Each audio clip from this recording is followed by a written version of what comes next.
card. The referee.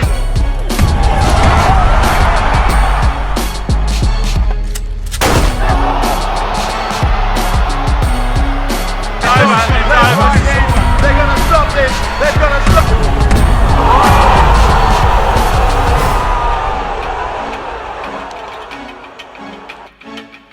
Welcome to the relay. We're covering today's top boxing news.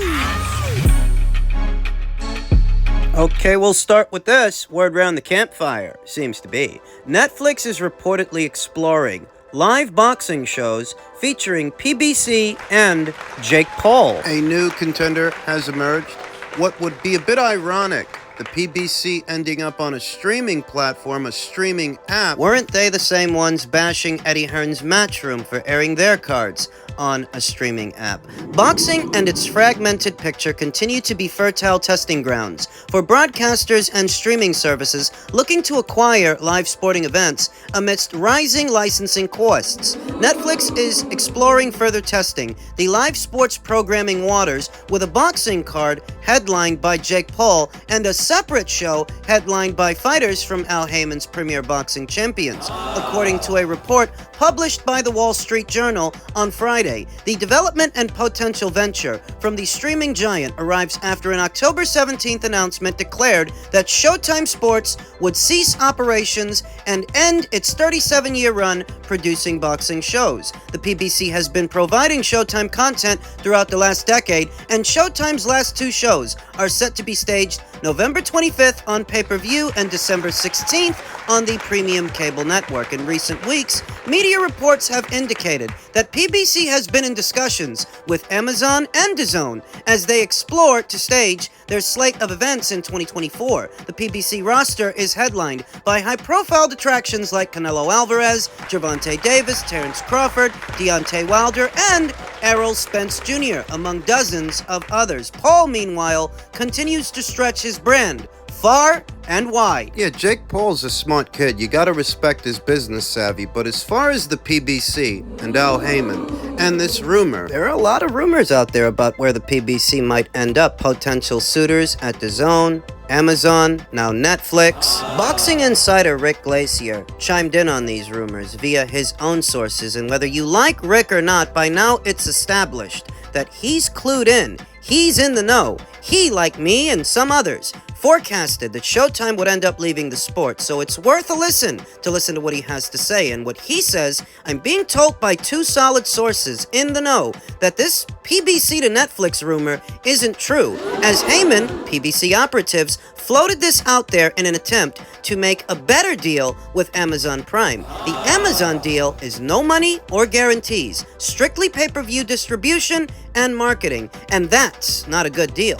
The fighters will find that out in the first quarter of next year, that there is no money any longer at the PBC. He's essentially saying that all this hullabaloo about the PBC going to Netflix, it isn't true. They manufactured that suitor in order to sweeten the deal with Amazon to make themselves seem more desirable. They lied about it? The most relevant question as it pertains to Rick's version of the story is that if this isn't true and it's a lie, what stops Netflix from coming out and dispelling that lie, making a public statement that they're not inquiring into partnering up with the PBC. They've got no interest in their content, just on that predication that all of this is bullshit the PBC's making up. What would stop Netflix from exposing them? If it's not true, the people at Netflix can shoot that shit down whenever they want by saying there's been no communication between the PBC and Netflix to partner up. They can do that whenever they want. That's if it's not true. If it's not true,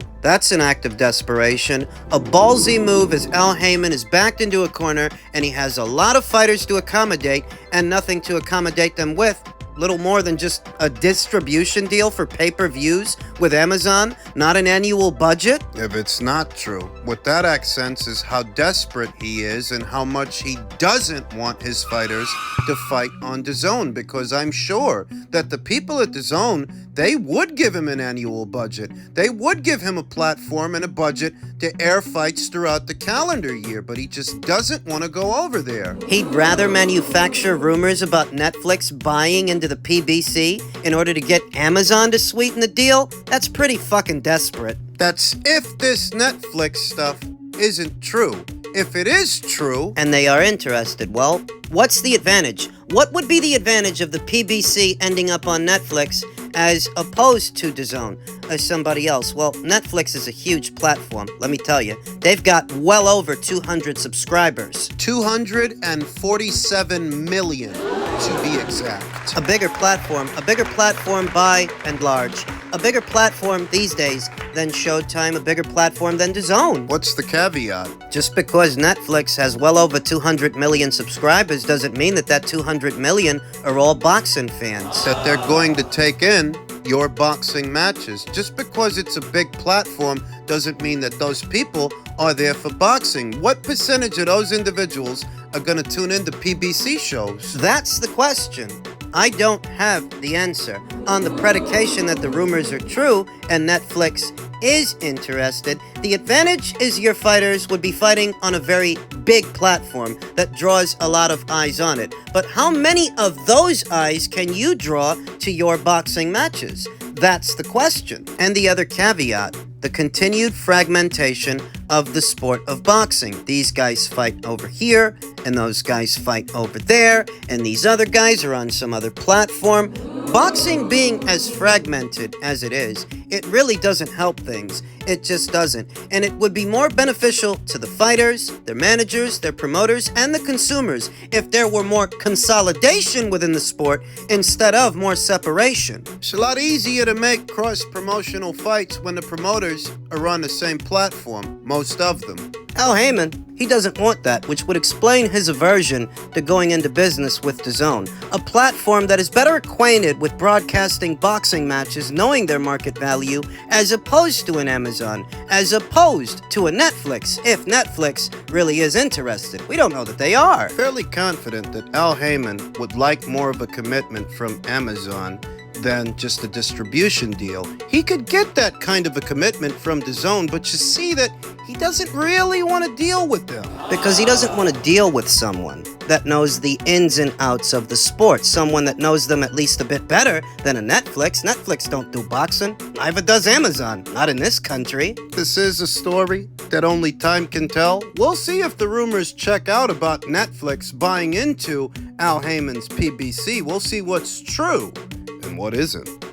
In men's heavyweight news, preliminary reports seem to indicate Tyson Fury versus Francis Ngannou bombed on pay-per-view based on early figures. Tyson Fury versus Francis Ngannou didn't quite live up to the hype when it comes to pay-per-view buys. While the controversial split decision stole headlines worldwide, the build to Tyson Fury versus Francis Ngannou wasn't enough to convince people to shell out $80 for the bout. According to recent reports, the bout, which resulted in a split decision victory for Fury, would by far be one of the biggest busts when it comes to pay-per-view purchases for U.S. residents. Veteran wrestling and MMA journalist David Meltzer reported the first hard numbers we've seen in the latest Wrestling Observer, and it's not good news for the financial side of this heavyweight showdown. Ahead of the fight, I talked about how the boxing community may not have been behind this fight, that what they wanted to see was Tyson Fury versus Alexander Usyk as far as what boxing fans might want.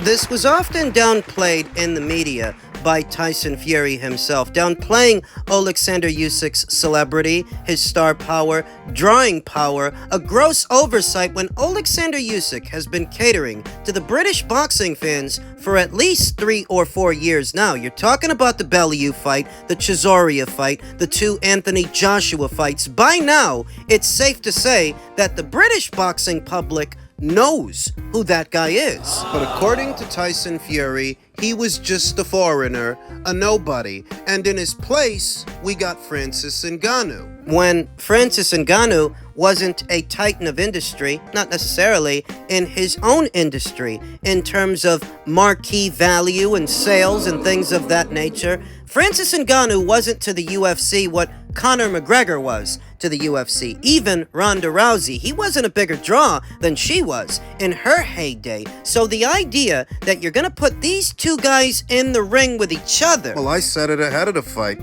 I didn't know what kind of numbers that would yield. I didn't know what was going to happen, but apparently... Tyson Fury versus Francis Ngannou sold approximately 56,000 buys on ESPN+, ESPN's streaming service, and around 11.5 thousand on traditional television in the US, traditional cable. For comparison, the television buys were higher than recent KSI versus Tommy Fury and Logan Paul versus Dylan Dennis did on standalone pay-per-view in the United States, although the KSI versus Fury event likely did better in the UK. If these numbers stand, the event will easily be the lowest number of buys either Fury or Ngannou have ever garnered when headlining a pay-per-view event. It's true. Fury did better numbers when he fought Wilder in all three fights here in the United States, and Ngannou did better numbers in his UFC pay-per-views. Now, when you put those two numbers together, the 56,000 on ESPN Plus and the other 11,000 from conventional cable, conventional television, what you're looking at is roughly 5.4 million in pay-per-view buys from the American market, which is a paltry number. It's not a big number. For all the hullabaloo about how big this fight was going to be, that is simply not a number that's up to scratch. I think the silver lining, however, is that they weren't relying on big buys in the American market anyway. I think they were relying on a British market. Substantial viewing figures and substantial buys in the British market, where most of Tyson Fury's core supporters are, though I can't stress this enough. When it comes to Francis wasn't that big a draw here in the United States and hardly a big draw in the United Kingdom. He wasn't to the UFC what Conor McGregor or Ronda Rousey were. So the idea that you were just going to stick him in there with Tyson Fury and everybody was going to buy it, well, I wrestled with that idea. And to some extent, I wrestled with that idea when it comes to the British market as well, because a lot of fight fans in the UK, they were already pissed off with Tyson Fury. A good number of people across the pond felt that he was delaying the Usyk fight, and that's the fight that they wanted to see, not this. This was interpreted by most as a shameless cash grab, a circus fight, a way for Tyson Fury to stay on Easy Street and make a lot of money while he does it. That was the interpretation of the show, that no matter how it played out after the fact, going into it was a circus fight. Francis Ngannou is not a boxer, and who they wanted to see Tyson Fury fight, they wanted to see him fight a boxer. They wanted to see him fight Alexander Usyk. Tyson Fury has managed to brainwash a lot of people. I think he's done that, downplaying Usyk's marquee value when Usyk has fought some of the biggest names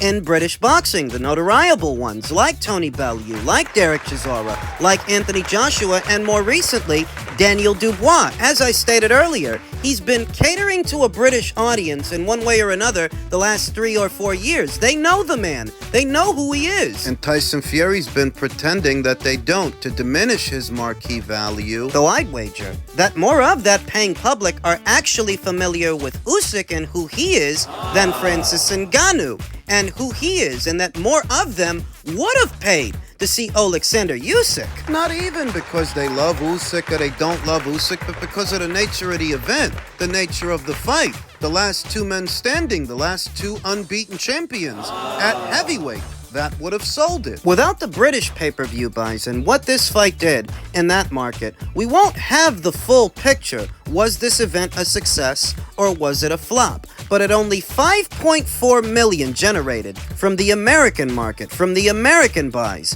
it's not looking good. The silver lining has to be that ESPN and conventional cable television, they weren't the only distributors of the show. DAZN distributed the show as well in the markets that they cater to. What did it generate in those markets, as well as the United Kingdom? What did it generate there? So while these numbers aren't great, let's not go counting our chickens before they're hatched. These aren't the only numbers out there. They can't be, because ESPN Plus and conventional cable television weren't the only ones distributing this pay-per-view, and this pay-per-view was not exclusive to the American market. I think those eggs are going to need more bacon. Aside from how the fight performed at the box office, whatever it brought in, and whatever it didn't, Fury's performance has given rise to widespread rumors that he might call it a career off of that lackluster showing, that performance. So disgraceful, he didn't have the cojones to face the music, to face the public afterwards. Remember, they canceled the post-fight press conference so that Fury wouldn't have to deal with the press's questions. And his penchant for not facing the music, how he called it a career when he was being investigated by the BBBOC and UCAD for testing positive for nandrolone, and he was a social pariah based on some inflammatory comments he made about certain groups of people years ago. Behind that, he decided to retire, leave the sport, get out of the public eye for 2 years. In more recent years, when he was grilled on Sky Sports due to his relationship with alleged crime boss Daniel Kinahan, how uncomfortable he got, and what about his appearance on the True Geordie podcast and Geordie's line of questioning, and how Tyson Fury handled it, rather chose not to handle it, and this, bailing on the post-fight press conference so he wouldn't have to face the music, so he wouldn't have to address the boxing community at large on how he looked with a novice, with a guy who never boxed before, not professionally anyway. There's a feeling that behind all of this, Tyson Fury might once again decide to retire. That's what Eddie Hearn says. That's what he says he heard. When he spoke to boxing media, he said, "I heard Tyson Fury is going to retire," very recently when he was interviewed by Boxing King Media. And being honest with you, that wouldn't surprise me, because Tyson Fury has a penchant for not facing the music, for not dealing with things. It is hard to imagine that behind a performance like that, he's going to go in there with a real boxer, a seasoned boxer, and a consummate professional. It's hard to imagine. The fight was initially supposed to go down before this year was out, December 23rd. We now know that they've pushed it back to February. And what remains of Tyson Fury's core supporters, they're holding out hope that this situation is a parallel for the Valine-Wilder situation. That Fury looked human with Valine, but then he looked dominant with Wilder, and they're hoping that that will be the case here. But need I remind you that this is not Deontay Wilder, and most of what you guys think about Fury all seems to stem from what he did to Wilder. This ain't Wilder. Many times have you heard me say that all of this greatest heavyweight of this era, or greatest heavyweight of all time, all this stuff started as soon as he beat Wilder. See him going there with a guy who's got 2 left feet, poor coordination, poor cardio, no jab, and only 1 right hand, just the right hand, and you tell yourself he's gonna beat everybody. So he steps too far outside of that bubble, and he looks like he did with Valine, and how he looks like he just looked with Francis Ngannou. So no, I wouldn't rule it out that Tyson Fury might retire behind all of this to get out of fighting Alexander Usyk. I wouldn't rule it out. It's not the craziest thing I've ever heard. I'd rather he stick around and get his fucking ass kicked by Alexander Usyk. But it wouldn't surprise me if he decided to call it quits. He's done it before, hasn't he?